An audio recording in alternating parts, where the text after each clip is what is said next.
Renungan Harian. Hendaklah terangmu bercahaya. Demikianlah hendaknya terangmu bercahaya di depan orang, supaya mereka melihat perbuatanmu yang baik dan memuliakan Bapamu yang di sorga. Matius pukul 5.16. Dalam dunia hari ini, ramai orang Kristen hidup di tengah tekanan budaya, pengaruh media sosial, dan gaya hidup yang semakin menjauh daripada Tuhan. Iman mudah menjadi senyap, percaya tetapi tidak bersinar. Namun Yesus tidak memanggil kita hanya untuk menjadi pengikut yang tersembunyi, tetapi terang yang nyata. Dunia sedang mencari harapan, dan Tuhan mau memakai hidup kita untuk memancarkan terang-Nya melalui cara kita hidup setiap hari. Bercahaya bagaimana seharusnya kita hidup? 1. Bercahaya melalui karakter, shine through your character. Bangun karakter seperti Kristus. Konsisten dalam tingkah laku. Memiliki hati nurani yang bersih. Yaitu bahwa kamu, berhubung dengan kehidupan kamu yang dahulu, harus menanggalkan manusia lama, yang menemui kebinasaannya oleh nafsunya yang menyesatkan, supaya kamu dibaharui di dalam roh dan pikiranmu, dan mengenakan manusia baru, yang telah diciptakan menurut kehendak Allah di dalam kebenaran dan kekudusan yang sesungguhnya. Efesus pukul 4:22-24. 2. Bercahaya melalui belas kasih, shine through your compassion. Peduli kepada mereka yang hilang.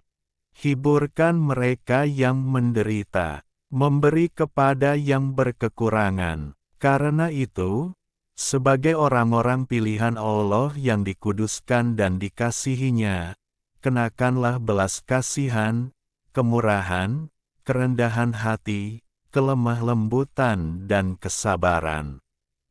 Kolose pukul 3:12. 3. Bercahaya melalui pendirian, shine through your conviction.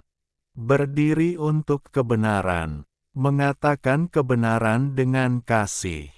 Bertahan walaupun menghadapi penganiayaan. Dan siap sedialah pada segala waktu untuk memberi pertanggungan jawab kepada tiap-tiap orang yang meminta pertanggungan jawab dari kamu tentang pengharapan yang ada padamu. Tetapi haruslah dengan lemah lembut dan hormat. 1 Petrus pukul 3:15. 4. Bercahaya melalui tingkah laku, shine through your conduct. Hidup berusaha perbaiki celah, menjadi saksi melalui hubungan dengan orang lain. Menghidupi firman Tuhan setiap hari. Milikilah cara hidup yang baik di tengah-tengah bangsa-bangsa bukan Yahudi, supaya apabila mereka memfitnah kamu sebagai orang durjana, mereka dapat melihatnya dari perbuatan-perbuatanmu yang baik dan memuliakan Allah. 1 Petrus pukul 2:12. 5. Bercahaya melalui komitmen, shine through your commitment. Mengutamakan Tuhan lebih dari segalanya. Melayani Tuhan dengan sepenuh hati. Tetap setia dalam segala keadaan. Karena itu, saudara-saudara, demi kemurahan Allah aku menasihatkan kamu, supaya kamu mempersembahkan tubuhmu sebagai persembahan yang hidup, yang kudus dan yang berkenan kepada Allah, itu adalah ibadahmu yang sejati. Roma 12:1. Kesimpulan, terang tidak perlu berusaha untuk dilihat, ia hanya perlu menyala. Begitu juga kehidupan kita. Apabila kita hidup dekat dengan Tuhan, terang Kristus akan terpancar. Di zaman yang penuh kegelapan ini, Jangan padamkan terang itu dengan kompromi atau ketakutan. Sebaliknya, biarlah hidup kita menjadi kesaksian yang hidup, supaya orang lain melihat perbuatan kita dan memuliakan Bapa di sorga. Apa yang Tuhan mau kita lakukan hari ini? Hidupkan terang itu mulai dengan satu tindakan nyata, yaitu tunjukkan kasih, berdiri dalam kebenaran, dan lakukan sesuatu yang mencerminkan Kristus kepada seseorang hari ini. Amin. GBU. Ilustrasi. Kisah dua benih di halaman. Seorang pemuda diberikan dua buah benih tanaman oleh seorang bijak.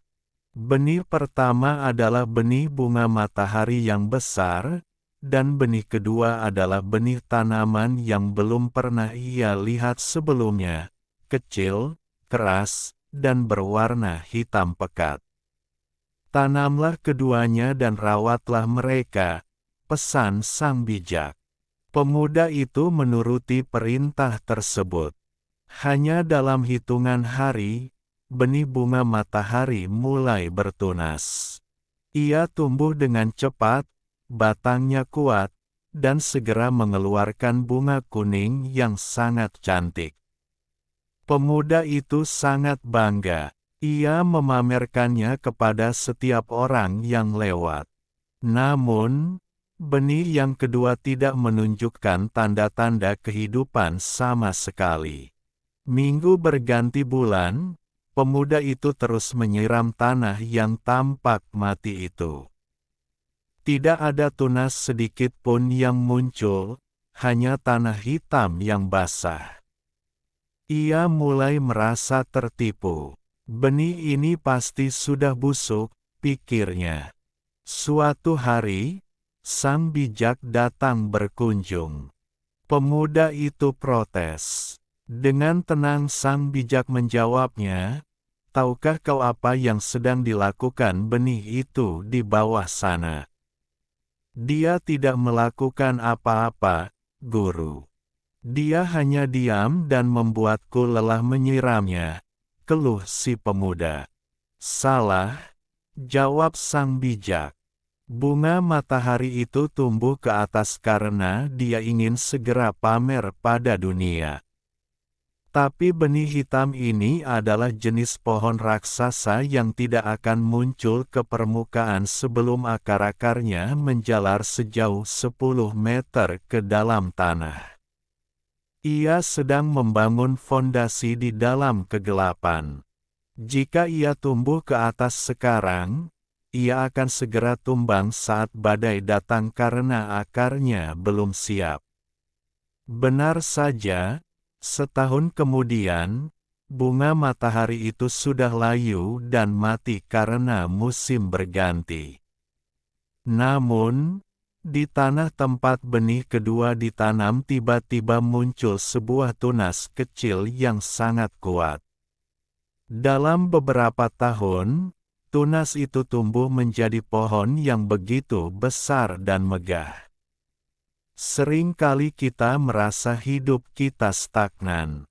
Kita melihat orang lain bertunas dengan cepat, mereka sukses lebih dulu, menikah lebih dulu, atau tampak bahagia lebih dulu di media sosial. Sementara itu, kita merasa sudah menyiram hidup kita dengan doa dan kerja keras, tapi tidak ada yang terjadi. Kita merasa terjebak dalam gelapnya tanah. Ingat, pertumbuhan yang paling signifikan sering kali terjadi di tempat yang tidak terlihat. Tuhan terkadang membiarkan kita berada dalam fase di bawah tanah, karena Ia sedang membangun fondasi karakter yang kuat di dalam diri kita. Ia sedang mempersiapkan akar-akar iman kita agar saat muncul nanti kita tidak mudah tumbang oleh badai pujian maupun badai penderitaan. Jangan menyerah pada proses di bawah tanah. Kegelapan tempatmu berada sekarang bukanlah kuburan, melainkan tempat persemaian. Teruslah menyiram dengan ketekunan, karena pohon yang paling kuat selalu membutuhkan waktu paling lama untuk membangun akar sebelum ia sanggup menjulang tinggi. Ia seperti pohon yang ditanam di tepi aliran air, yang menghasilkan buahnya pada musimnya, dan yang tidak layu daunnya, apa saja yang diperbuatnya berhasil. Mazmur 1:3